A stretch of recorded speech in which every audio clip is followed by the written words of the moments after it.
it's like, are you trying to leave the company on the low key and you just really trying to trash them out real quick? I'm like, is it just telling that yeah, Scorpio ain't gonna have no first party exclusive?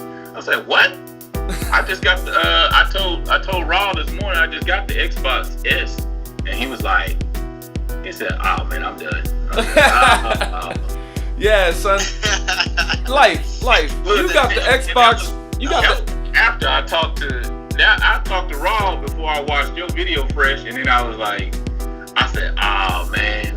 I said, it's all good though. I said, I got plenty of other exclusives to keep me busy for the time being on the X1, so I'm good. Yeah.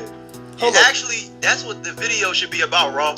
You should ask him why did he purchase that Xbox One S. Well, let me just hold up. Tell me right now. Why? Let me turn my mic on. Okay. Tell me.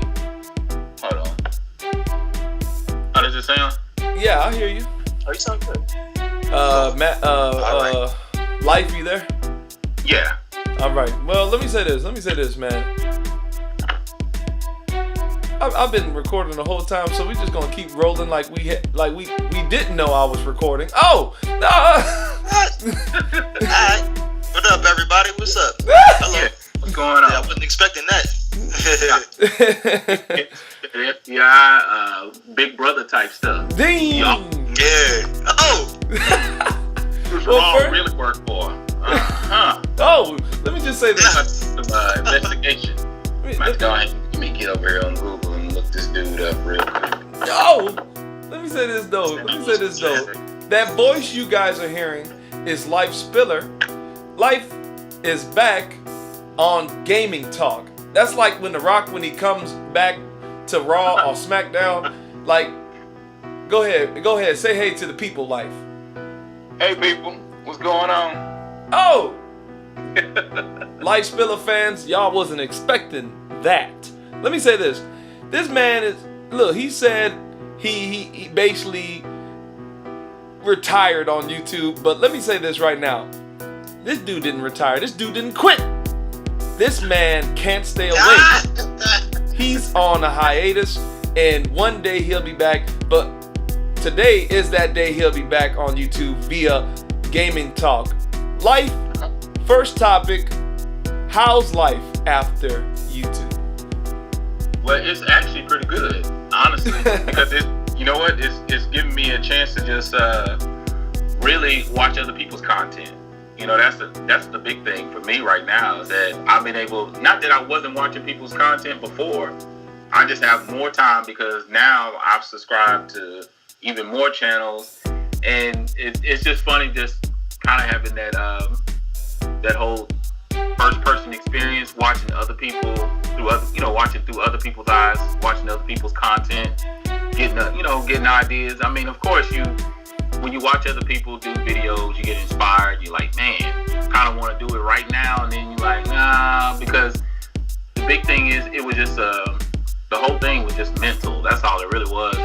It's just mental, and then the physical aspects of it all. And I've gotten inspired watching other folks, and I took a couple notes here and there. Maybe I should have did it this way. Maybe I should have did this, or maybe I should have done this better, or little things that I just say to myself. Because when it came to the channel in life, I'm not a perfectionist, but when it came to the channel, I was a perfectionist because I wanted a certain amount of success, and then you watch other people's success happen, and then it kind of make you go like, dang, what am I doing wrong or whatever. But it's been good having a break though. I mean, just not even having to think about recording, editing, rendering, coming up with topics, loading up videos, doing all that stuff. All that stuff is just like second nature. So now it's really giving me a chance to just enjoy other people's content and really focus in on just playing video games on my downtime whenever I have that. So that's what's up. So what games have you been playing, Life? A little bit of everything. Resident Evil 7. Oh, you like it? Like them. Yeah, Resident Evil 7 is pretty good. I'm towards the end. I'm probably about 3/4 in now. Wow. I just haven't had that much time because I've been playing. I just got the Xbox, like I told you, so I was playing a little bit of that. What was I playing on there? Recore. Yeah. I played the demo. It was straight. It wasn't. I mean, you could definitely see some setbacks in it. The game kind of felt. That game not no AAA title. Like Nah. the gameplay doesn't feel like a AAA. No, it definitely doesn't. You can kind of. It's weird. It's a hard thing to explain, but you know how when you're playing a game and you can kind of tell that there's some things missing. I don't know. Yes. Yeah, and it definitely feel like there's some things missing. I've heard mixed things from a couple of YouTubers that I've come to rely on as far as when they drop their response as far as how they feel about a game. So I played the demo this weekend. I've already purchased 3 or 4 games for it already. A game I'm surprised about that Raw told me to get. He told me to get this last year, months ago. He's like, man, now life, you need to get AC Unity. Yeah. So I was talking with my homeboys, and he sent me a code, and it only ended up being $1. So I was like, of course I can get it for $1. There's no arguing with that. I got it for like $1.25 or something. Yeah. Then I got that rare replay, and I've been playing a little bit of that. And hold on, wait. What's the deal? AC Unity, how you like it? I haven't played it yet. I downloaded it. I downloaded it while I went to the store or whatever the other day. I haven't even had a chance to play it. Like I said, I've been playing Resident Evil 7, Child of Light on my PS Vita. I done bought that thing 3 times. I got it on the PS3 and the Vita. So they getting their money worth. Boy, they getting $1? Let me say this about that. You like that Vita? Playing Saints Row the Third. See, Fresh, life like the Vita. See, you know good, Fresh, not liking the Vita. Look, I'm not the Vita. I'm gonna mess with the Vita, and I'm gonna tell you why. What's all this noise? Where I came from, no. Where I came from on the handheld was the PSP. You understand? We had a full-fledged GTA game. What you mean? I'm hearing robot sounds coming out of you. I did hear something, but it's all. I hear robot sounds coming out of you too. Wait, can y'all hear me now? Yeah. Wait, y'all hear me? Yes. Yeah, I can hear you. No, I was saying I came from PSP era.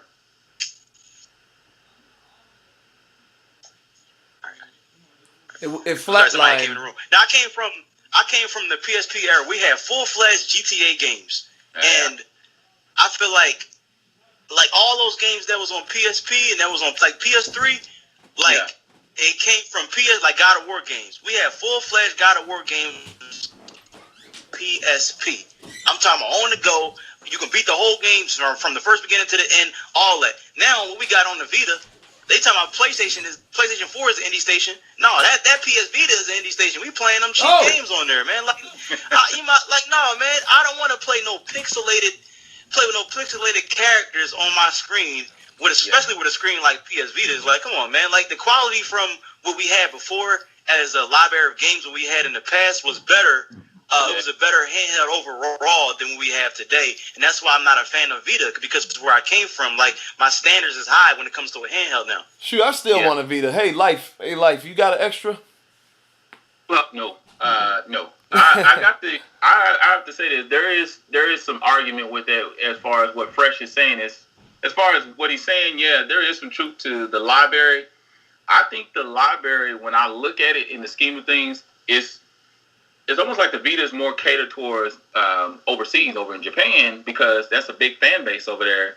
So a lot of their games are that type of game. Mm-hmm. Now, there are a few things that do work in your favor. You can use a remote and stream your games straight off your Vita from your PS4 to your Vita, but you do have to have good connection. I haven't tested it in a while. I need to test it out some more. I haven't played it in a while, but every now and then I'll stream some of my games on my Vita.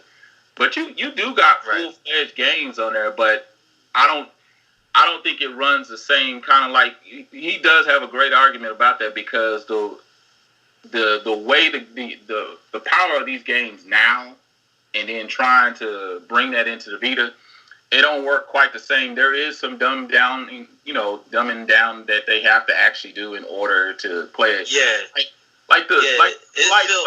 It has to be Vita based, or it's not going to work. That's why some of those games are backwards compatible. So a big majority of my games I did pick up, they were backwards compatible. But like he's saying, They are indie. Yeah, there were. You know how you had AAA titles for PlayStation? You had AAA titles for Vita, like for by itself, like GTA games. You had Twisted Metal on the PSP, God of War on the PSP. All these racing games, Ridge Racer, like it was built from the ground up on them. Yeah. Yeah, and there's really no arguing with that because I do have God of War collection on the PS Vita, and it plays just like the I don't know if I can properly compare it between the PS2 and the PS3 and kind of make a distinction whether did it pull it from the PS3 or did it pull it from the PS2. But there are no GTA games on the Vita, so that is kind of none. And then you're right about the Assassin's Creed games. Is more of those little, it's the side missional type. It's not the big, the big Ubisoft titles that came out over the years. So there is some argument with what he's saying, or there's some agreement in it because But I have to say that I grew up in a different era. I grew up on the original Game Boy, so for me, it's like an evolutional ride for me. So I'm not more or less just like so hung up on this. I guess my thing is like I just finished up. I finished up a indie title, like you said. I finished up Unfinished Swan. I think I'm almost done with God of War 1 and 2. I've been playing back and forth on that. Let's see, Fez. I finished up. Yeah, I'm trying to think. Is there any? You put me in a corner because I'm trying to. I actually I don't have a problem with indies. I actually beat up Virginia. No, thank God. I'm saying because you make a great argument that I think that was the issue with the Vita, like you're saying.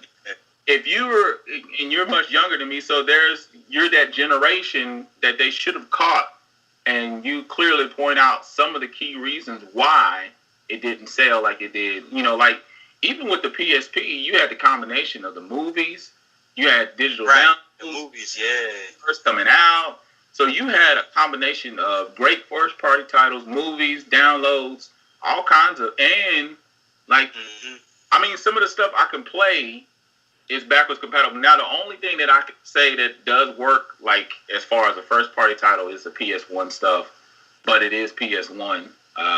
There are some PS Vitas, but I can't even think of any first party games. Like everything at the moment that I have downloaded is like indie stuff. Like I got Tetris, Fez, Guacamelee, and that ain't even the Guacamelee version.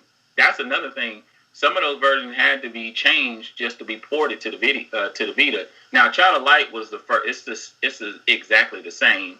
It didn't have to be ported and changed up a little bit. Oh, there is one AAA title on PS Vita, and that's Killzone Mercenary, and then there was one other one. I'm not sure what the second one was, but all I know was Killzone was somewhat transported. It's not the same as Shadowfall, definitely not. But I heard it had a good score and it still received some love as a PS Vita title. But they didn't keep going. They don't have that same passion as they had before. Like back then when the PSP was out. Wow, you know what? And that gave me time to think even about the remote side. Actually, when you use the remote, you can remote it. You literally do a remote where you actually go in and you can play some of the titles, but because it is the Vita, some of those games are getting restricted. They won't let you just stream it. You have to do the streaming through your laptop, which is a lot more powerful. And back to the PC discussion.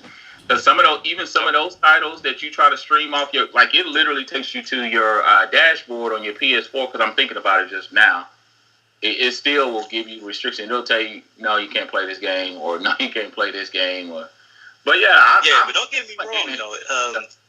Don't get me wrong, though. Like the features has gotten up there. When it comes to the features, it's pretty good. It's pretty good. I mean, it's something I would expect as far as a new handheld console. Yeah, more features and more convenience. Look, I just remember seeing Life on that Vita when I met him at the PlayStation Experience. Speaking of the PlayStation Experience, Life, are you gonna go to it this year?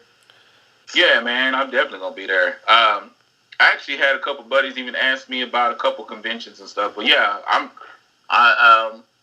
me and one of my coworkers, I think they're going to end up emailing this year. I think this year they emailed me ahead of time and let me know. Then I got a couple of people that just always, that's the big thing that I did miss about being on the channel, is that a lot of people kind of kept me well and informed, because the structure of how we come up, I've been, like, even the way information is delivered to us is a little bit different than it was even 10 years ago. 10 years ago, we used to be self-reliant on trailers to find out the release of new games, magazines. Like, I don't even go through gaming magazines anymore. I cut my subscription off probably about 3 years ago. So I have to be more reliable on websites and YouTube. But when I had the channel, or when I was really active, I had people constantly sending me stuff all the time. So that kind of kept me in the loop. Hey, this game came out? Nope, didn't even know about that game. Here you go. Oh. Here's a link. Yeah, so it's one of those things. I pulled now, which kind of made me pull up my. Wow, this is some stuff. Now, Fresh made me pull up my Vita, because I had it in my backpack because I took it to work. I always take it to work. I either game off my PC because I got a wireless controller, or I jump Vita. But yeah, like you said, the structure of I think it goes back. Anytime I feel like something can't do something, it's for a reason.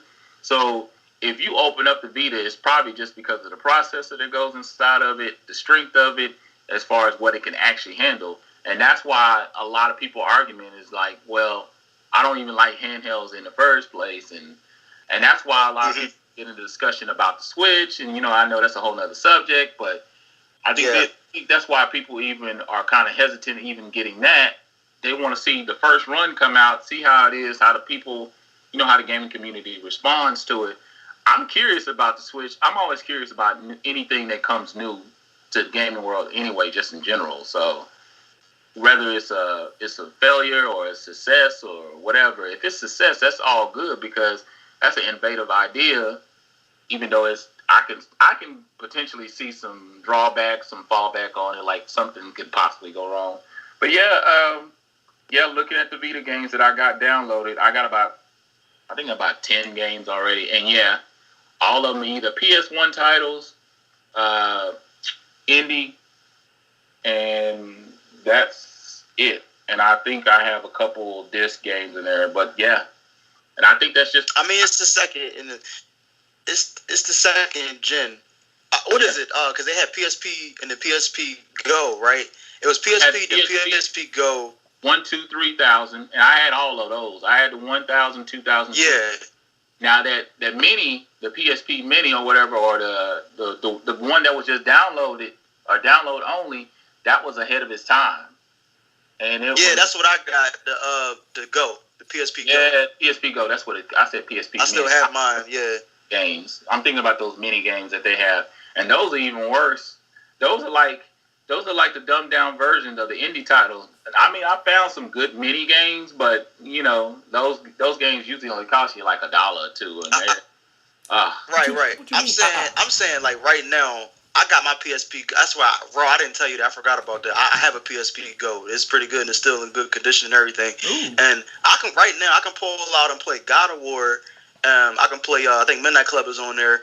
These are AAA titles on PSP Go, and I can play God of War on it. But you can't on your PS Vita that just came out 2012.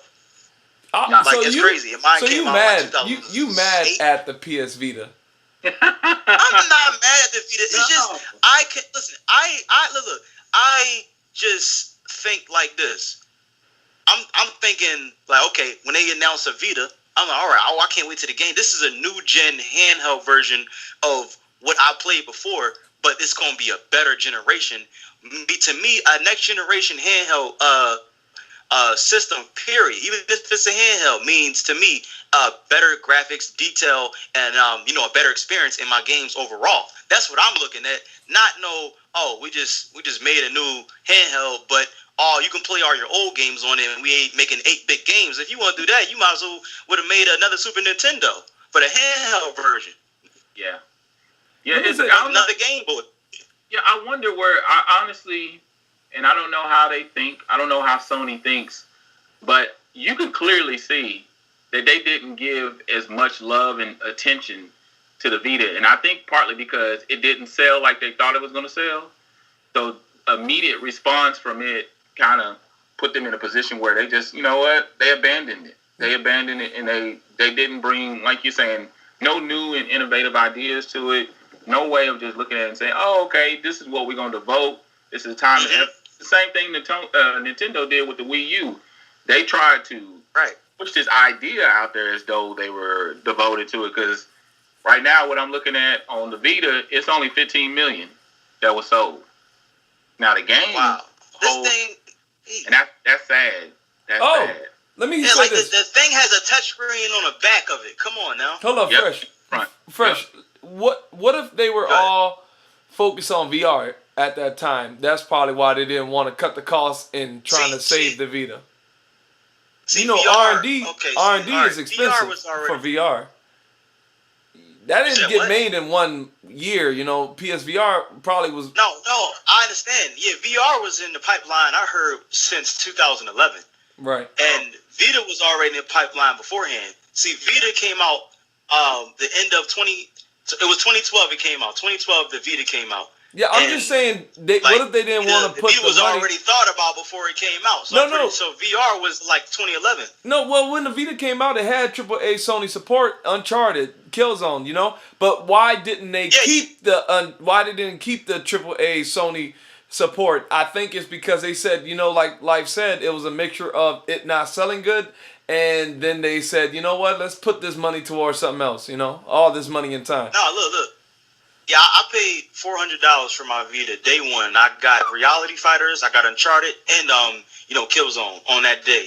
And there was something I wanted to play. They had games on there I really wanted to play with the AR, you know, the augmented reality thing that was on the Vita. Like that's awesome. That's already a system seller to me. Yeah. But I just think, like you said, they didn't really, you know, put their passion into this as much as the previous PSPs. Honestly, man, I don't know why it was like this. This is why I bring up the thought of them pulling out, because like Life said, the low sales of it and the fact that they rather put their time and money towards low sales. Yeah, it didn't outsell PSP. You know what I mean? Like or any PSP iteration, I believe. Like my whole thing is this. Okay, look at PSP. No, what? Look at PS4. If they advertised PS Vita like they did PS4, PS Vita would have been successful. No, yeah. I think the only problem PS Vita came running into was the fact that, like you said, Midnight Club and GTA, these third-party developers didn't want to support it because of the low sell numbers, and like versus the 3DS, which is a cheaper handheld gaming console, you know, the competition was definitely against it. You know what I mean? But this is why this is why I brought up that Fresh. What if they didn't have VR in the pipeline? What if Sony kept putting out AAA exclusive, putting their time and money where they would have put on VR maybe, but on this handheld? What if they put like freaking new Uncharted games, new Infamous games? It'll be like, you know how the Wii U or any Nintendo console have Nintendo exclusives? What if they did that with Vita? Would you say, Vita good? If they did that with Vita, my Vita would still be sitting here right now.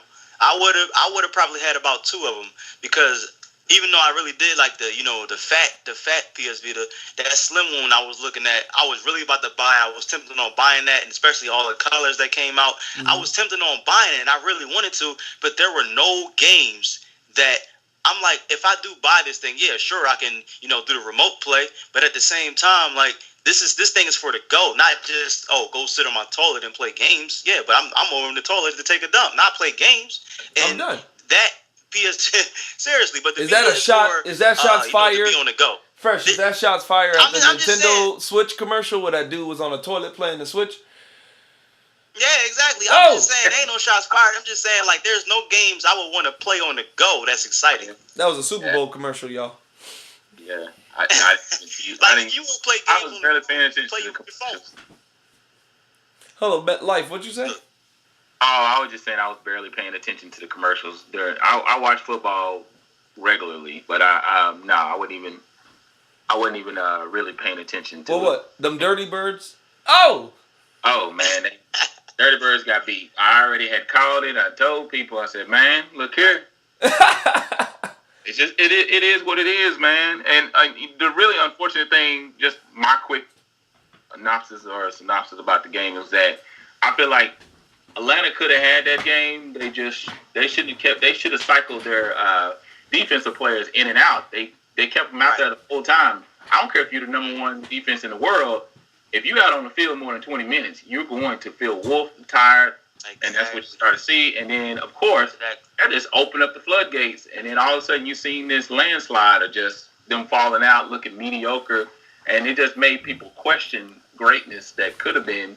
But it's unfortunate that circumstances happen. But I told people, I said, Brady's gonna win the game. They was going full force at the beginning, man. Too much, too hard. Just like a boxer swinging at the beginning of the match, and then they start getting tired at the end, and New England came up on them. That's what happened. Yeah, you're right. I'm a big Cowboys fan, but I know I love football overall, and I just have to. I saw Atlanta. They were going hard, man. They were jumping off that.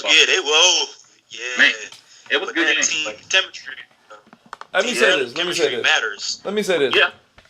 This has been another episode of ESPN, sponsored by the NFL Network. Let's get back.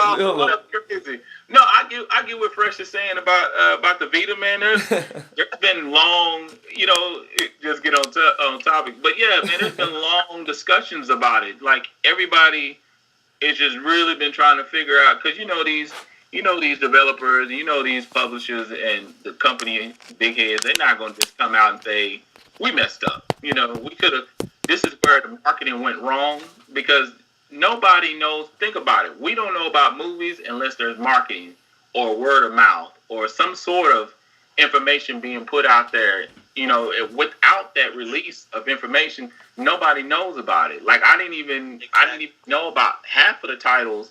I have to go look them up. Okay, what are the titles for Vita or whatever? Or, like some good titles. Exactly. Or hitting folks up in general that I know own Vitas. What are your titles that you play or whatever? Yada yada yada. It's just that's how it is. Unfortunately, I think that was the demise of it. Just poor sales, bad marketing. Because I remember initially in the beginning, and even at E3, they didn't even talk about the Vita. They ain't talking about the Vita. Yeah, that's what I'm saying. Like, the problem is with PlayStation and, some of these companies where they think, we announced it one time. They assume that the whole world knows about it. No, you got to keep opening up your mouth. You're not that huge. You're a huge company, but not that big like Apple. See, Apple, they say one thing. They don't got to come back on stage until next year. Everybody already know the next iPhone coming out. Everybody know when they're announcing it. See, PlayStation gamers know. Coming out. I hear about iPhone. We know that. Yeah, it's just got that kind of force power, man. Like PlayStation, they think they have that kind of force. Yeah, and they need to be knocked down a peg or two, because there's some things on both systems, on the Xbox and on the PlayStation. I think this generation, just in general, they got a little too comfortable, and it's like, what we have to realize too is that as the gamers, we have the voice. We really have the power to say so, because when those games don't sell, when they don't do well, like I was watching a video today about Horizon Zero Dawn, and like, is it going to sell well because it's a first party exclusive? Even though there's 50+ million PS PS4s out there, that doesn't mean anything. Yeah. This is the first party title coming out, and I was watching a video a while back, and they brought up an interesting subject. They said PlayStation has yet to sell a first-party title in the double digits as far as going 10 million plus. I'll say this about Horizon Zero Dawn. The fact that, look, hate me if you want, but the fact that it's a female protagonist, that might actually hinder it, because there's a lot of hammer-headed dudes out here that refuse to play as a female in games. And I think that's going to be a big thing. Even if you don't want to, I guess you could say, agree with me, but yeah, what's the other way I'm trying to say? If you don't want to, just come to grip with, just look, there's a study or not even a study. I want to just say, just looking at history, some directors in movies decided to go with male roles in some things so that it can reach a bigger demographic, because like that's what that's what sells. Men as heroes, men as villains. Like in Avengers, Iron Man 3, a woman was supposed to be the main bad guy in that movie, but the director, or at least one of the shareholders or whatever, they slipped a note to the director saying, hey, make that a man. And the script got changed right then and there. So like for Horizon Zero Dawn to have a female protagonist, I think that even if you don't want to believe it, it's gonna be against it.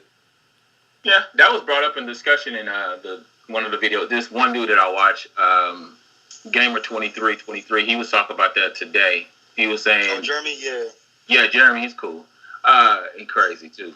Oh, but he's crazy. But he was talking about that today, and he was bringing up that very thing, and that just made me think about the movie my wife and I watched this weekend, Split, with the dude with the multiple personalities. Right. Even though the focal point was on his multiple personalities, and I'm not going to give away anything, so don't worry.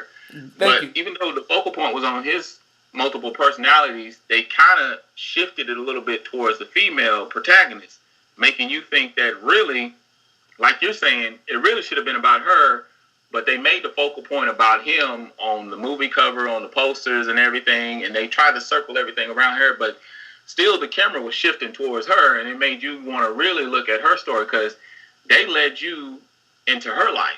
Right. They told about her story. But, like you're saying, that doesn't sell well. Still at this time and age in 2017, you got female lead characters. And think about it, we got all these female lead characters coming up. Tomb Raider's going to do another game eventually. The Last of Us Part 2 is coming out. That's going to be a female. You got Horizon Zero Dawn. You got a few other games that's coming out. Oh, yeah, you got Uncharted Lost Legacy playing as Chloe or Nadine. But here's the problem. Here's the problem, though. Here's the problem. No sisters. All these white women. Oh, you done brought the race face. Don't say that. Where the sisters at, man? Donald on the line. Donald, let me go tweet Donald, because he'll tweet you back. No. No. Dog. Look, they need to shut this Twitter down. I'm like, son, need to be quiet. Like, boy, look. Don't turn this into Fox News. Hey, now, don't say Fox up in there. They'll tap this line. Right, don't say that. You be like, what? I ain't even here. They got the tape on my mouth already. I'm done. Let me say this. That's who shut down my channel. Fox shut down my channel. Stay tuned on that video though, because that's the video I was planning on making about talking about developers, and I think we going too soft on these developers, man. Seriously. Don't step on the developers' toes. It's not their fault. That's why they have. I am gonna step developers' toes. But Fresh is right though, because by them making all that noise on No Man's Sky, that's probably the first time you ever seen a developer go back, besides the AC Unity that we talked about earlier, go back and try to rectify the mess that they made. They know they put false promises out there. They set all these expectations. Now, I know that some of you guys were initially impressed with the initial set out as far as the initial presentation. But in the back of my mind, I already had this expectation of the game. And this is what I was told that the game was going to be like. And then the game wasn't there. And then they had to go back. They didn't necessarily say they were sorry, but they did have to go back and make things right as much as they could anyway. They had to go back and redo the game, parts of it, and put in a whole new station and all that other stuff and try to fix things, because overall they knew they messed up. But because of the voice of the people, had they not made any noise, things would have never changed. They would have been like, oh, we could just keep putting out, we can do this. We can get away with putting out this product that we know that wasn't really up to par as to what we should have done. Now, I know people were impressed because they put that word out there. Now, there was plenty of marketing. You talking about some marketing. There was plenty of marketing. Anybody knew about No Man's Sky. That game sold way, and it could have sold even more had they brought out the product. They end up having to go back and rectify and make things better. My whole thing with No Man's Sky, I know Fresh probably gonna say it too. Like I know. Listen, Sean Murray did put his foot in his mouth about the multiplayer.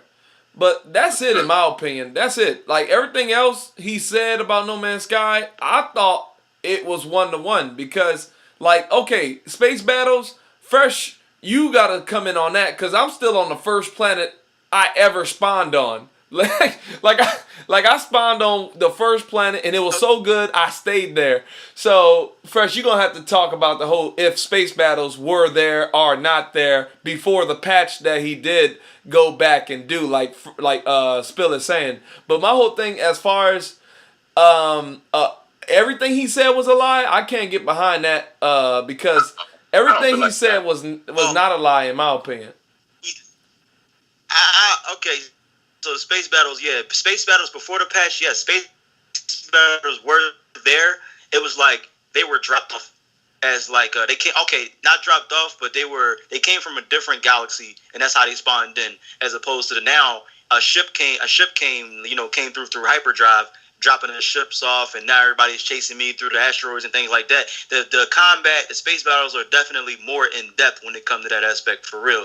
But as far as the game, him lying about it, I wouldn't necessarily call him a liar.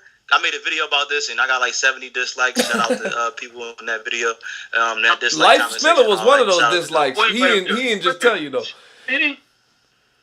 Right, Life? I mean, dislikes you said you got? I mean, dislikes you don't act like you don't know. 60. You know you was one of them. No, I don't have to ever this. I probably out of 10 years dislikes on there. How many? Yeah, it's 60 dislikes on there. 60 dislikes on there. And I was what I was doing in that, what I was saying in that video was he wasn't lying, and all those modes will come there eventually. Like anybody, like he worded it differently. He said, yes, it's going to be in the game, but he didn't say when. You know what I'm saying? Like if you want to be detailed with it, he didn't say, oh yeah, it's going to be there day one. You can play with your friends. He never said that, and they didn't ask that question specifically. He said, yes, multiplayer will be in the game. But what was satisfying to me was the whole point of No Man's Sky, that he said it's going to be a universe-sized game. And that's what I got. And that's why I was a happy customer, because I'm playing a universe-sized game on a console. That's what impressed me. That's all I wanted. Yeah, that's true. When you get what you want out of them, and that's why it's and that's what people have to realize too, is that at the end of the day, it's just an opinion. Like you have your opinion about the game. As long as you respect folks at the end of the day about their opinion, that's all that really matters. That's right. That's what I always try to convey on the channel, is that y'all don't have to agree with what I like or dislike, but I'm not looking for that. I'm still going to play. I had to tell somebody, I'm still going to play the game. I said, it ain't going to change things. Like, oh no, your opinion has swayed me. No, it don't. Yeah, but then you got followers. You got followers that want to follow people that saying the game trash. That ain't no good. Yeah, you do got that. And I have to chin check folks real quick and tell them, hey, you're gonna like something that I don't like. You're gonna like something you don't like, and it's okay. I mean, I'll have people just outright say, I don't understand that. I don't understand why you like it. This is what I miss, Fresh. This is what I miss, life on the show. I miss life on the show. That's what I'm saying, man. You open up, man, for real. I like the conversations, man. Seriously. Yeah, it's funny. Like I said, it's been refreshing just to sit in the cut and listen to other people, because I'm like, wow, I didn't even think about that. It's good to hear from other people, because you have your opinion about something, but it's enlightful. It's just enlightening to me to hear other people beside myself, because I watched some Raw video the other day, and I was sitting there laughing. I said, this dude, he's like, hey, if this is too long, just skip to minute 3. You probably don't want to hear what I got to say, but I'm going to say it anyway. And I'm looking like, okay, but I don't skip, because I usually watch content from the beginning to end. I'm a different person as far as the people that lose attention span and all that other stuff. No, my mind doesn't work like that. Because I really treat almost every video like a podcast. Either it's a mini podcast or it's a major podcast, but I treat it either way. So it's all about listening to the audio of what that person's saying anyway. But yeah, man, it's important to get your different opinions out there, and if you feel strong about it, do it, because people gonna trash you either way. They're gonna have stuff to say. I did that video purposely about PC versus console, and this dude basically sent me like a 4-page letter about how about PC. I was like, wow, and we went back and forth, and I was like. He said, "Yeah, man, I just wasn't with what you were saying. I couldn't feel it." And you know what? In reflection, I learned something. I learned that the way people grew up in gaming, that's kind of the stuff they usually cater more towards. Like if you grew up in the PC world, and that's really all you know and love. That's when you look at a console, it's to some people it's inferior, and that's their experience. And just like I even realized with people, I ask people who's their favorite GTA. A lot of these dudes will say San Andreas. And I'll say, well, when you were born? I was born in like the late 80s or 90s. And I said, oh, see, I was born in the 70s. So that's why I love Vice City. Now, there are some people that like this Vice City that's younger than me. But I'll tell them, I said, I can understand that. Your generation, your music, that time and era, it speaks to you. So it's always about taking experiences and understanding different people's perspective. In my first few years on the channel, I was just like, well, I'm just doing a video, I'm turning on the camera, I'm doing this, yada, yada, yada, bing, boom. But at about the third or fourth year, I started seeing other people's opinion, and I was like, wow, this is different. Okay, I didn't try it this way. Let me try this game. And it opened up a new world because I was only used to side-scrollers, platformers, and that was about it. I didn't really do a lot of these 3D games. I didn't do a lot of RPGs. Like, I didn't do RPGs until about 2008, 2009. I just skipped over them because I felt like they were long, they were boring. I didn't like the stories. There was no fluidity, no flow for me. Nothing meshed well. But then after a while, I said, well, my homeboy was like, if you don't like turn-based, try action. I fell in love with action. And then when I fell in love with action, then I started falling in love with the JRPGs. And then I started crossing over to doing the turn-based. And I say, now, all in all, it's all about the story and it's about the journey for me. So I was like, wow, I'm into this. I played RPGs about 100 and 200 hours before, and it was like nothing. But I think that's the thing that we have to understand is that you can like Xbox or you can like PlayStation or you can like your PC. But all in all, it's all about what you love, man. You ain't got to trash another person or feel like this is the only exclusive console on the planet. I'm like, golly. That's why all three. Give him some milk. What's that? That's exact. I'm just saying, dude, it makes me laugh because when I see people rip folks to shreds over their opinion about something, because like Fresh is saying, to a degree, it actually makes me want to go get No Man's Sky because I have built the wall up between me and No Man's Sky. There's no lie about that. Like, I guess my feelings was hurt because I'm not even gonna lie about it. I think my feelings were a little hurt. I felt the same way when Watch Dogs 1 came out because when they on the E3 they showed you a version of the game. Yeah. And the game you got, I was like, wait a minute, these two don't look the same. This ain't even remotely the same game. Let me say this. Most of the time is our fault too because we got the power as gamers to rent games before dropping $60 on them. Like now, you have got on me about that though. But I'm being honest. Rent it, dog. Rent it. I'm like, man. No. Yeah, but No Man's Sky specifically, man. I'm gonna be honest with you. I'm being real with you. When I first played it on day one, I was excited. I played it at midnight. I actually had downloaded it on the console. I bought it from the PSN store. So I didn't get it physical. So I took a risk on buying that game. But my thing is, do I regret it? Not one bit. Not 1 second. Like Raw can tell you, dude, I was stuck in a glitch underground. I'm talking about this was a game-breaking glitch, but somehow I got out of it. But it took me a while, probably like an hour, almost two. Yeah. And you know, there was no save points where I can get out of every save point. I try to come back and restart the game. I turned the game off, turned it back on. I was in that same spot in that same glitch. But I loved the game so much. Like even though I only played like 3 hours of it at that time, I just knew that I was on a planet stranded. Like, I can't play no other game where I see different type of animals I've never seen in my life, planets I've never seen in my life, environments that I probably would never see in this lifetime, and then not even that, I can fly off this planet. The ships are randomly generated, as well as the guns and as well as the planet. So it's like everything about that game is different. So I'm like, why not spend $60? I spend $60 on Call of Duty and all these small games.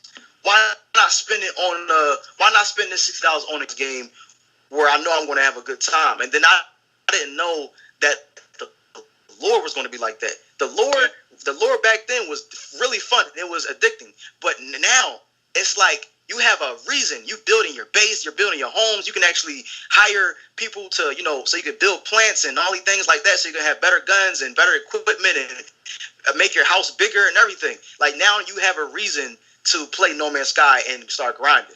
It really is good. Yeah. Whoa. I think the gamble is worth the risk, or worth the risk. So that's worth the reward. And so it's like sometimes you're right about that. Sometimes you do have to do that gamble, because I've bought games day one and they've been bad. But like you said, you done put that money in it, and it turns out to be, sometimes it turns out to be the greatest experience, and you'll never forget that.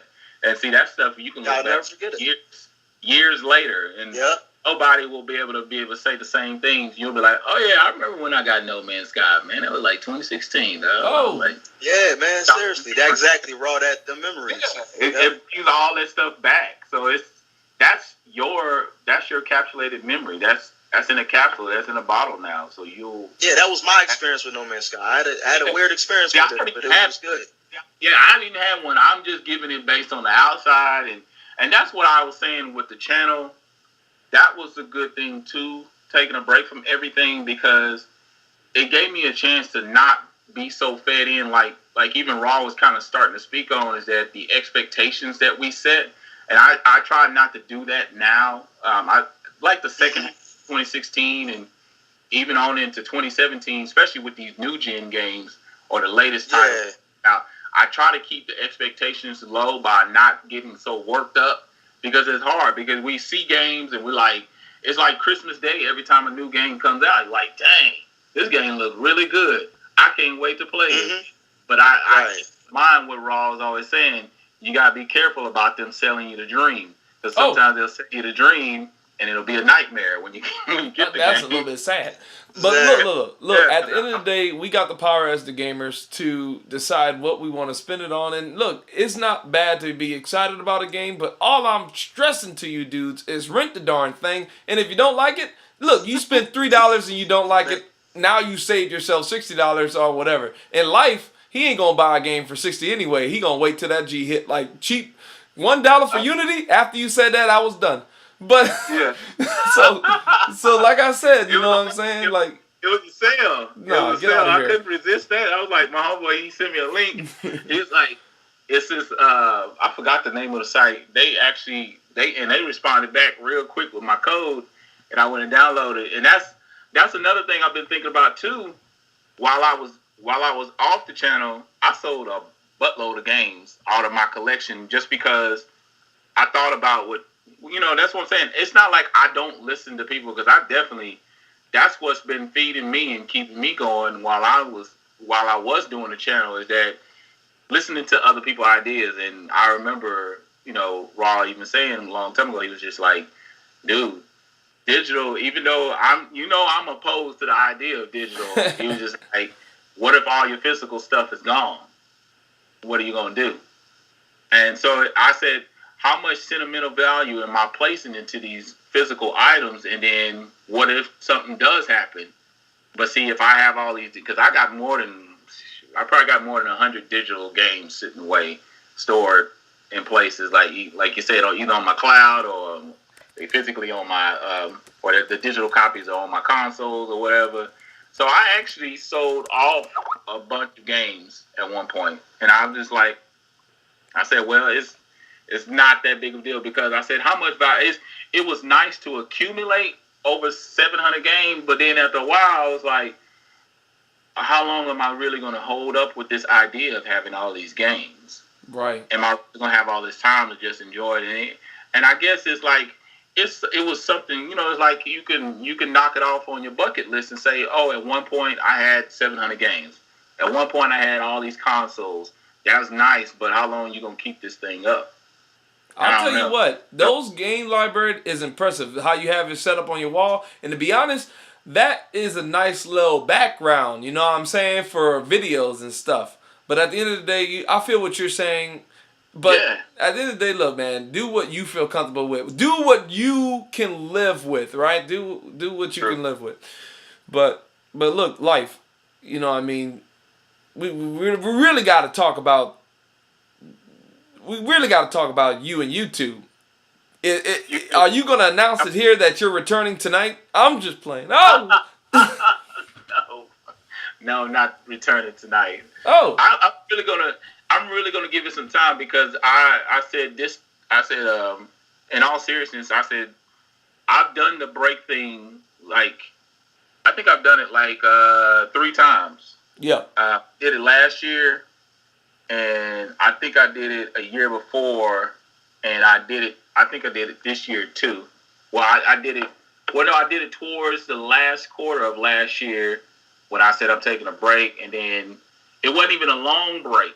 And I said that's what I need to do. I need to take a long break to kind of get everything out as far as how I feel about the channel, and really, because man, I'm telling you right now, it just blew. And this is not even bragging or anything, but it just blew me away. It took me almost 2 weeks to respond to all the comments that I got. Wow.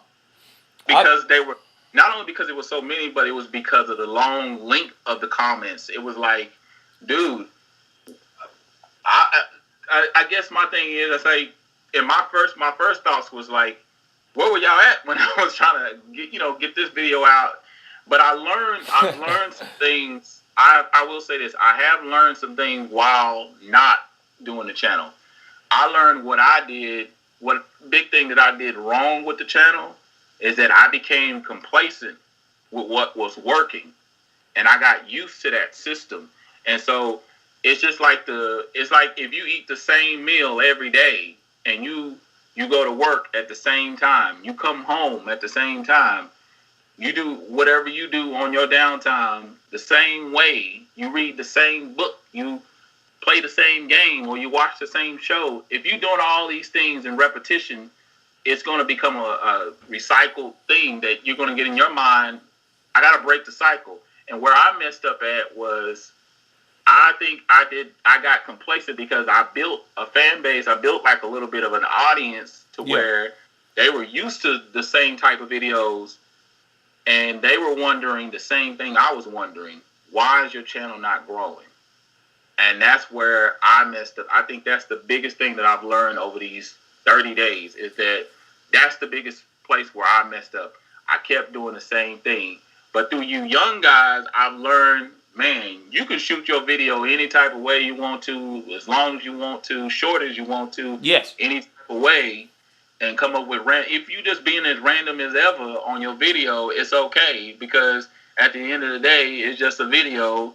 But see, with my mindset, I was putting too much thought into it, way too much thought into it, and then thought comes with the weight, and the weight from working, and then you come home and you feel like you're working when you're recording, and that was that was easily being conveyed. People could sense that about me. They already, my wife, my kid, my family, they already started to see. They was like, okay, I get it that you quit the channel, that you were wanting to be done. But I could also see the weight that was on you too. And it was like you were losing the love and the passion. And I said, that's why I said I had to get away from it to get into it. Yeah, see, that's why with me, sometimes you don't see videos from me for about a couple of weeks. Sometimes I do be slacking, I'm not going to lie. I admit that. But when I do make a video, I have fun doing it.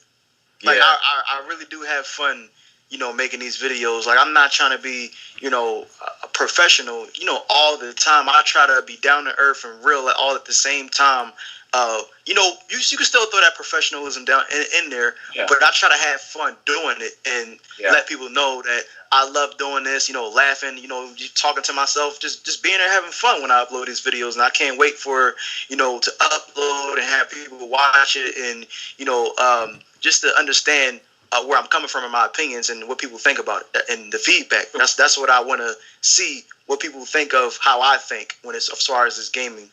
Yeah, and that's what I think. I put too much pressure on myself too, because I felt like I had to stick to this schedule. Nobody, and see, that's the thing. None of this stuff was being pushed on me. Nobody. I have to say, what was really impressive over almost 5 years, nobody ever said, you need to put out more content. Right. Nobody ever told me that. Ever. Mm-hmm. They always was telling me, oh, I enjoyed this video, but I didn't enjoy, they'll let, you could tell when people didn't, and that's the thing too. I started feeling like I had to do certain content, and really new ideas would come, and I just didn't devote enough time to those new ideas. I would just throw one video out there, feel like, oh, I didn't get the type of response I wanted personally, and this is just personal stuff. Then I would just abandon that idea. And then somebody would come along and be like, man, what happened to that series you started up? Because I kind of liked that. It was different. And what was really buggy is that I started learning new editing tricks and stuff like that and all that other stuff. But, yeah, man, I had to, being on this break kind of helped me to understand some things and realize that I don't have to be on this strict schedule. Kind of like what you're saying. I have to shoot like all the time, and I felt like I had to do videos all the time. And I see every YouTuber, they hit that wall, and they're like, man, you feel like you're not just doing this for the fun of it.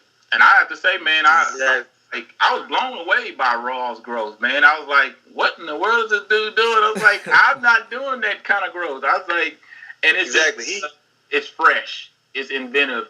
Is on the spot. You can tell that he's doing it like right then and there, and he's like, okay, here it is, here you go. And people, and it's just funny how people respond. You never know. But I didn't even know about the channel, my channel, just in general, any kind of impact that it was making until I talked about being done. Then that's when everybody was like, nah, man. You kind of have a different perspective, and then you're transparent, and you're down to earth, dude, and we respect what you were saying, and it's like, man, you just take a break and then come back. And some people are like, but really, you're gonna be back, right? I'm like, I was like, man, I have to give it some time to really, really think about it, because the longest break that I have taken was a month, and that's it, and that's not enough. I'm in a lot of transitions right now. I'm still at my current job in IT, but I'm in this weird transitional phase where I'm probably wanting to move out of that completely and then move back into my other background, because I have a diverse background in like finance and accounting and in IT and mortgage and all the other fun stuff. It's boring. It's very boring, but it just pays the bills. Just bring your Vita with you. You'll be okay. Oh, man, you already know. There is no time for nothing else, man. My wall is still covered at work with video game posters and all kinds of stuff people done sent me, gave to me, or whatever the case is. Man, I got my box of Pandora sitting on my desk at work and all that. So I got all kinds of crazy stuff. Hold on, you talking about God of War reference? Yeah, man, I'm a big God of War fan. I got all the games. You're right. Yeah, so I'm building with anticipation, but I'm trying to keep it low on my expectation side, because I know they'll do good. I'm not worried about that. It's just other things that I start bringing into the equation that don't need to even go into it, because then you start letting the wheels get turning way too fast, and you're like, man, and then the game start playing it. Because when I was playing Resident Evil 7, I felt like I've played the other ones, but I'm not a die-hard, hardcore Resident Evil, know about each character and their storyline type fan. I just played the game for the experience, and that was it. And this game, if you are a person that is, I'm not even a person that scares easily, and there were some parts that got me. I was like bugging. I mean, that game, it even says, they give you a warning. It said, look, if you need to take a break while playing this game, do so, because it will get your heart rate running. So it's a really good game. It's highly recommended. Hey, would you play that, G, in VR? Woo! Yeah, I played in VR. I've tried in VR. I don't know how long I would last, because now I know where everything is at. Maybe if my experience was the first time, it would be better to play it in VR, because now I kind of already know where everything is at. It may get me a few times with the VR, but now I'm almost towards the end, so I've already kind of seen a lot of stuff. So I already know, okay, here she come, or here he come, or what, this person's gonna jump out, or whatever the case is. But yeah, they say that the gaming experience goes up even more so. Like, playing it with the controller, playing without the VR is a great experience, awesome and everything, but they said everything goes up even more so with VR. It's just, and the controls and everything, they said, oh, it's a whole nother level. Yeah. They was like, yeah, it's a whole nother level. They was like, especially with, if this is your first run through, your first play, you need to do it with a VR. I don't even have a VR, and I would highly recommend playing it in VR. I sat there and watched hours of gameplay of other people just so I could see them jump. Oh. There. Yeah, it was, man, that game is crazy. Let me say this. That's been an experience. That's been a great experience so far. Let me say this. Look, man. I'm gonna just call this diving into Life Spiller. Some brain. Oh. Diving into Life Spiller's brain. Now, I'm sorry, I had to leave for a minute, but he was speaking some real stuff, man. Like, it's over. Look. He was. I think everything Life was saying is definitely. I could just see him standing up on stage talking about life after YouTube. It was like a seminar or something. Oh, it's you know what the thing is, man. It's been like I've rolled with YouTube through some really because I started in 2011 and actually 2012, early 2012, and there was still some things going on, it was still in its early stages, and nobody really knew, even after, I think it's because YouTube been around, 10 years now, something like that? YouTube been here like 2000, a little bit more than that, like that. And like early 2000s.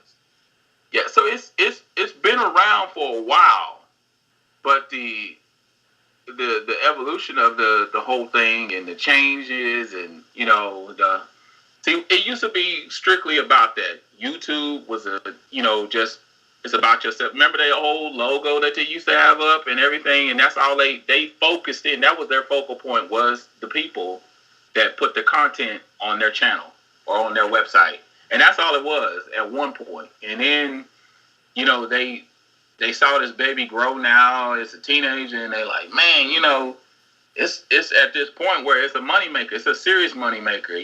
After it got purchased by Google and Google, we went through the bad Google experience. I mean, I've rolled through some pretty dark times, and that's just woo is right. You started 2011. Yeah, that's when that's crazy. I started my channel in 2000. 2012 April. I started my 2011. My first account. Now, people didn't know who I was because, like, I based that channel when BioShock and what's that game that came out? Devil's Cartel. When that game came, Army of Two. When Army of Two came, that's when I first started making a channel. And them games came out like 2011, 2012. I made a channel called PlayStation Roar. I had a logo with a PlayStation symbol and a lion symbol. All that combined at once. I was PlayStation Roar. That was my name. But things in life happened, and then I had to start all over. Now I'm PrinceThaGamer, man. It is what it is. Yeah, and that's the thing too. I learned that too. That it doesn't matter.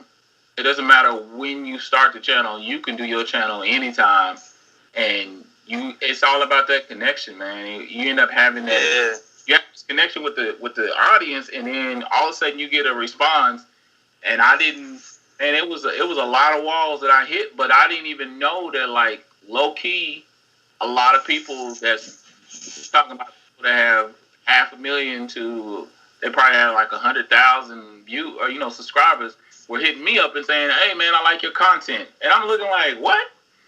Man, can you tell some other people about it?" Yeah. Like, Let me say this. Can you tell like 10% of your audience or something? Because it's just funny to me that your impact. So we don't even know, no matter what. So I guess the basic thing is that we don't. It doesn't matter what level you're on. Somewhere along the lines, you're falling somewhere along the lines, and somebody recommended folder, and then somebody ends up seeing you, and you didn't even know, and it's like, okay, all right, yeah. Okay, Yep. all right. It don't matter. It don't matter how many. I can have 1 subscribers. Raw can tell you, man. I was sitting on 50 subscribers. I was sitting on 50 subscribers for about 4 or 5 months. Man, one day something happened where somebody was like, "I got you." All these subscribers came out of nowhere. I'm talking about he told his people, them people told other people. Now I'm always at 150. Like they brought me up to 120. Now I'm at 150 right now. I've been sitting on that for about 2 months. I'm not gonna lie, but now I'm back. To get more subscribers, but it don't matter, man. Like because, like I said, at the end of the day, I have fun doing this. That's right. Like they come, they don't because I release content, that No Man's Sky content. I actually thought that no one was listening to me or didn't understand me. A couple days ago, no, this was like 6 months ago. A couple days ago, somebody commented on there and said, "Man, I'm so glad to see a video like this. This is such a rare video. Keep up the good content. This is what I wanted to see," because I was saying Sean Murray not a liar. I gave my explanation of why. Like seriously, dude. Like so, you never know what kind of feedback that you're gonna get out of any video you do this whole past year or 2 years ago. Somebody's gonna say something, man. Like for real, you're gonna get your feedback. Like probably not right then and there, but one day you will. You know what I'm saying? So keep going with that content, man. Whatever you're doing, dude, just keep going. You never know. Well, let me say this about life. Life is basically on a sabbatical, and I want to respect that. No, I understand. I'm just saying when he do come back, which he should. I've seen people come back after a year. Hey, wait. You trying to say you're trying to take a year break? You mother hubber. All right, all I gotta say is life better come up on GamIN Talk every now and then, if not every week. Doing that, I've actually been fishing around and just telling people, "Hey, man, if you're doing podcasts, let me know. I'll jump on. That's not a big deal for me at all." Right. Like, all right. I have a question. I'm sorry. I'm going to cut you off, but I have a question. Since you're going to that PlayStation experience, you think you might, no pressure, but you think you might come back before that, E3? Because you might as well do a vlog. I'm just saying, you might as well do a vlog and you going to the PlayStation experience. Because that's what I think that would be a good idea for the channels. It's a tough thing to even just think about because you never like he's saying, and I know we're joking about it a little bit here and there. You never really think about life after YouTube because after a while everything becomes connected. I think in one way or another we're all connected, and so it's like, dang, now I'm not doing this, and it feels like I'm on the outside, and I'm just every now and then I'm telling people. Because people are like, "Man, I'm doing podcasts. You want to do podcasts?" I'm like, "Yeah, I'll do a podcast." Because it's no pressure. I'm just like, I'm in my own zone right now. So it's just like you getting a chance to just be away from everything for a while. And it really has given me some time to think. And I know I need a lot more time because once I get settled on the next transition of my life, then I'll start to think about everything else. It's just that, right? And people don't even know when you just really peel back everything and just tell them all the stuff. They'll be like, "Oh," and I explained to some people, and they immediately went, "Oh, I get it." Because when I was doing videos and coming up with the ideas and recording and the editing and the rendering, I mean, videos alone would probably take me several hours. The recording only took me about 20-30 minutes. That wasn't nothing. The editing would take a couple hours here and there sometimes, depending on how long the video was, how much I wanted to incorporate. Then the rendering would take about 30 minutes. Then the upload would take about another 30 minutes to an hour. So you were looking at all this extra time. Then you want to, you schedule your videos out and all of that other stuff. So it was like a lot of little logistics that I used to let get in the way. Mm-hmm. And but I think that's what really started to boggle me down. And then being at this new place that I'm at, I just don't feel like I was I don't feel like I was in the right rhythm. Like ever since I've been in my new place, recording just didn't feel like I was in the right rhythm. I've been in my new spot. Feel at home recording, yeah. Yeah, it wasn't the same. Like my last spot that I was at, I literally moved up the street from where I lived at. And the last spot I was at, I just felt like, oh, I can shoot it now. I can do this. I can, it wasn't no big deal. I was like, I'll just do 3-4 videos in one day. And that's what I was doing. I was recording several videos in a day. Just save time. And that wasn't the recording. That was probably the least biggest part of my process. That was recording was like nothing. And that's why when I did have an editor for like a short minute, it was like for 2 months. Man, that took so much weight off. I was like, here you go. It was this dude that I got cool with. I've been knowing him. It's almost a year now. I've been knowing him, and he lived in Romania. Whoa. And I would send him my video, and he would edit the video, and then he'd send it back to me, and then boom. And we would just trade off all kinds of stuff, and he'd give me little tips here and there on how to edit even better, and little techniques and all the other stuff and whatnot. And it was working out, but then it got a little expensive. I was like, okay, we can't keep doing this here. And he was, yeah, he was like, because I told him, he said, and he felt bad because he was like, man, you're not bringing money in on your channel. And he's like, so you're paying me out of pocket. I was like, dude, you don't even know, just to have that out of your way just made things easier. And then with the whole YouTube feeling like they kind of were playing against us a little bit, like the channel's under 5K, that it seemed like they started playing this game with you, like they were making it harder for your content to be seen. And then, I started seeing a little bit of the release. Once I let go of my channel, I started seeing a little bit of the release and everything. And they kind of started letting go of that a little bit, where they wasn't making it as hard. But I never the impact. I thought, this is just, my initial thoughts was it's just a gaming channel, and that's all it's going to be.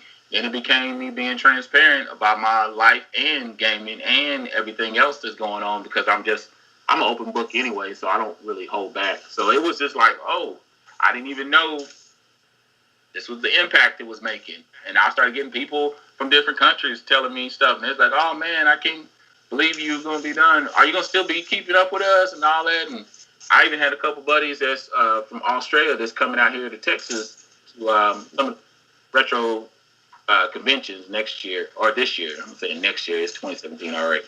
And they're like, you gonna be there? And I'm like, yeah, I'm gonna be there. And they're like, well, I don't even see you then. I'm like, blah, blah, blah. I was like, but yeah, people still ask. They're like, okay, so you still coming back, right? I'm like, I don't know. Honestly. Let me say this. That's why, hold on, let me just say this. The crazy part about that is when you talking about you being on your hiatus was, like, I was asking Raw, I'm like, what's up with life? This is before I saw your, when you was talking about, getting off YouTube and everything like that. And I was asking him, like, it's like we can never get a hold of you. Like, you was always busy. No. I'm like, why he ain't come after a while? You never came back. Well, what happened was our schedule because Raw would hit me up. It would just be our schedule. Because he switched. Oh, okay. I think he switched to the earlier shift, and then it was like, because I'm always open, really. I mean, I got somewhere I'm finna get ready to go in a minute, but I've always been open. There ain't never been no case for me. That's the thing that used to make me laugh when people would hit me up. They'd be like, dang, now that I got a hold of you, I seem like you easily accessible. I said, man, I answer almost everything that comes to me. I promise you. I've had dudes hit me up, like some of my buddies that I've been knowing for years through YouTube, through Twitter, and other social media for years. They'll hit me up because now they know that we're easy, the connection through Skype is so easily accessible. They like, this one dude, he hit me up just to test me. He was like, I know you say you're available, but I'm going to send you a message. Okay. So he sent me a message. He's like, what's up? I said, what's up? He's like, Trying to see if you was there for real. I was like, yeah, man, I got Skype on my phone, on my laptop, on my PC, on my Xbox. I was like, man, I got it everywhere. I was like, I'm really, and maybe that's good and maybe that's bad, but that's just how I am. I'm always connected. That's just how I've always been. But I tell people, don't ever feel like you can't hit me up, and people like, they'll say, yeah, but they never do it. And I'll be like, I'm here. It's just like, if it's a conflict, it's just a schedule. That's the only thing that'll get in the way. Because most times Raw was hitting me up. I was like, nah, dude, I'm at work. Like today, I told him, I said, man, I don't get home till 5:30. He said, man, what about 5 to 5:30? I was like, okay, I'm gonna be home at 5:30. I said, this is the same time. A lot of my stuff, like I was saying earlier, is just very systematic. I have a very systematic life. I don't really go outside of that. And that's why I said I did need to take a break from YouTube, because it was, you got to think about it, 2012, 13, 14, 15, 16, I did nothing but YouTube. And all I did was increase the content, and I started going back and counting videos. My very first year, I probably did 20 videos, if that. And I think I probably had almost 200 subscribers at the time. I think my first year, it took me 100. I got 100 the first year. Now, I remember this one year, like you were saying, being stuck. I think it was my third year, I was stuck at 700 subscribers for 9 months. Like 7 to 730. I was stuck in that range for 9 months. And I just kept putting content out. I would be second guessing it to a degree. Yeah. And then I was like, and then, like you said, you got that one dude that come by and just tap you on your shoulder and boom. Or, like even with me taking this break, I had some people say, man, I wish my channel was, I had some people say my channel was big as yours. I was like, what? And it just surprises me, because you've gotten so, that's when you know your mentality is too far out there, because you don't appreciate what you have. And somebody actually, one of my boys named IQ, his real name on YouTube is Dead Thumb Gamer. It's a cat from New York. He hit me up. He sent me this long letter, and him and I, we used to go back and forth all the time, but all in good spirits though. He's a good guy. And I like the way he shoots his video. He's under 100 subscribers, but the content that he drops is so artistic that I'm just easily drawn into it. Like, but my mind is not that creative in that aspect, so I don't think like that. But he sat down, he sent this long letter to me on Google on one of my videos, and he was like, at the end of it, he said, do you feel like viewers take advantage of YouTubers, or is it YouTubers take advantage of their viewers and don't appreciate them enough? And I was like, and that was the last thing I thought about. I was like, wow. I said, I never really thought about that.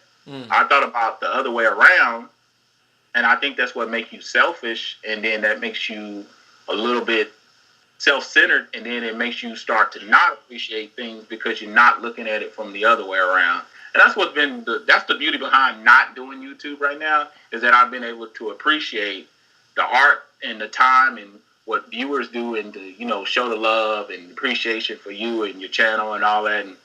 And the people were like, man, I wasn't bugging by how many numbers you had out there or how big your channel was. It was like, it was just content, and I enjoyed it. And I was like, I didn't even think about it like that. I was like, I just felt like, oh, I'm just putting videos out there and blah, blah, blah, blah. And people were like, nah, man, I was really digging it. And this one dude, he sent me like, and it was some young dudes. They were like, man, I'm so glad you talked about sexual abuse and all kinds of other stuff, dark stuff. He's like, nobody ever talks about that stuff. They was like, but I told him, I said, what the thing is, I found through just studying and reading that there's some correlation with things that happened to you in your past, and then a lot of people that play video games, you come to find out there's some things that may have happened, whether it's physical, sexual, or they live in rough areas, or they may went through some bad experiences. Not everybody gone through those experiences, but also video games for a lot of people was a safe haven, or it was just a downtime, or it was a great experience, or there was all kinds of circular experiences that people went through, and I just got a chance to get a grasp on that when people would just hit me. I had kids hit me, and it was like, man, I just felt like I could be my most expressive with you through the comments because you were so transparent about everything. And I was like, that just gave me a new, deep, profound respect for you. And then not only that, but then it made me look at myself a little bit different. And it was like, I'm bugging right now. I don't understand why you're going to end the channel. And I'm like, oh my God, y'all killing me right now. Oh. I was like, I can't. I said, oh no, don't say that. I was like, and I mean, because there's people that live through aliases. You know, they use other names, of course, their own YouTube handle or whatever the case is. But I knew these people. That's the thing. I will say this. I think to a degree I did take advantage of the viewers only because I didn't appreciate everything to its fullest. But at the same time, I won't say that I didn't appreciate you guys because I knew everybody that hit my channel. Like, everybody. I knew them either by their name or by their avatar because I memorized everything. Like, I have a crazy memory about certain little things that stick out. So, like, even when I look at Raw's logo, I remember that logo with his face and the word Raw across it. And I remember yours. I remember yours with your little controller and the crown. Like, I even remember what's going with his face on the controller. It's just things that stand out in my mind. Yeah. And I'm bugging over Pixel's growth. I'm like, this dude here, I'm losing my... Like, he done built up... And that's what I'm saying. He built up a whole community, and these people are, like, waiting. They're like, man, you said you were going to be here at 9 o'clock. And he was like, he hit him up on a live spot, and he was like, yeah, I was going to be here. I had, worked out a little late, but I'll still be there, man. Y'all just jump on, blah, blah, blah, blah. And I was like, this dude here, he said, I remember him saying he was going to do that last year. He said, yeah, man, I'm going to start doing live. I'm going to start doing more video game play, and I'm going to build something on it. And he did it. And I was like, that was real trippy to me. But yeah, I watch almost every single thing that comes out on YouTube. But yeah, man, it's just, that's just, I know why I tell people, don't act like y'all cannot reach out to me. I still got dudes that reach out to me from, I've been knowing years back. And they just like, oh my God, I can't believe you that easy. Yeah, I'm not. No, I don't be doing jack. I have to work anyway.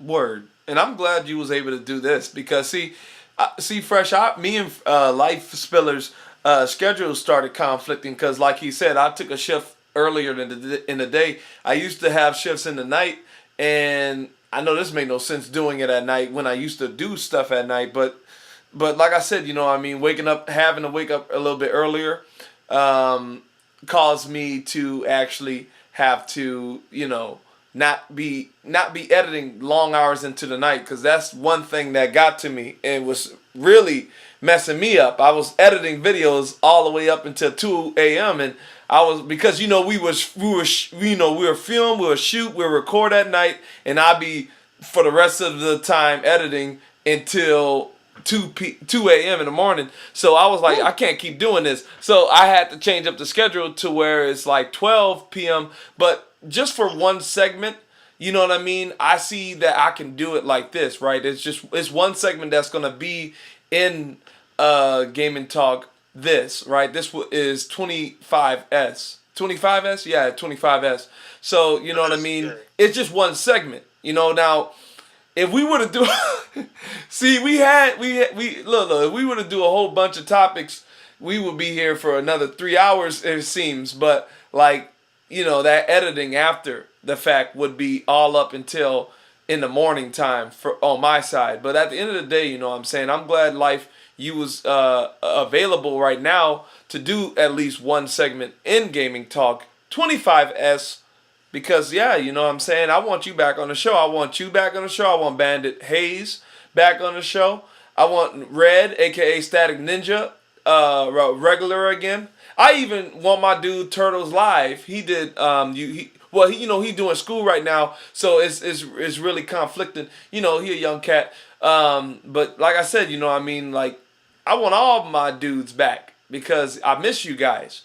And yeah, what, it's just that's the only thing that was for me. But I did learn some things with the style that you, Fresh, and Pixel records, because the way y'all record, like, even if y'all want to talk about something in news or gaming or whatever, y'all do it over the loop of gameplay live, and it just like, I was like, well, why didn't I never think about it? It was like little things that you're like, duh, and they just, but because you, like I said, for me, I just became so systematic with the process, and like you said, that's the thing that really was getting to me, the late time.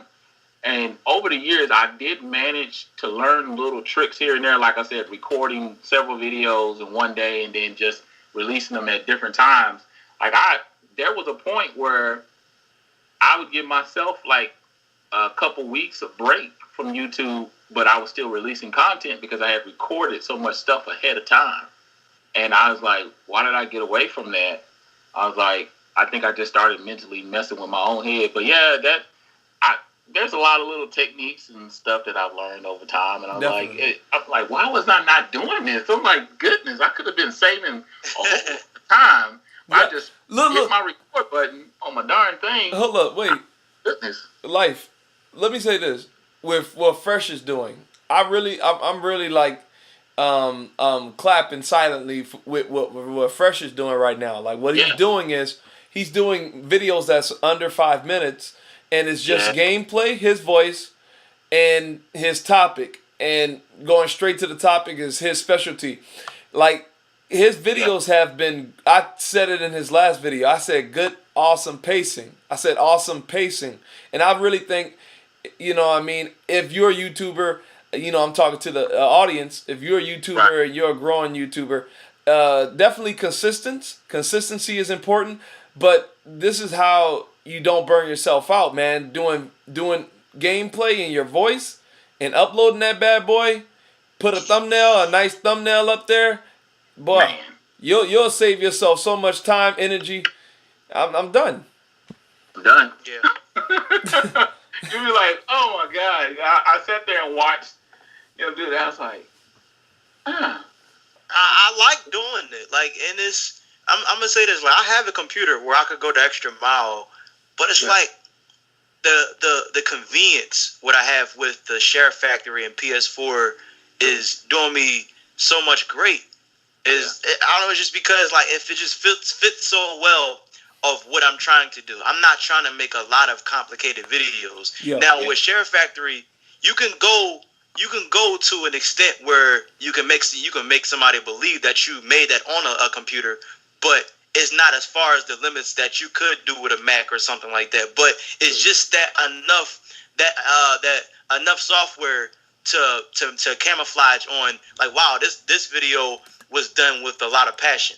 You know what I'm saying? Like that you can do that with Share Factory if you use the tools like deeply.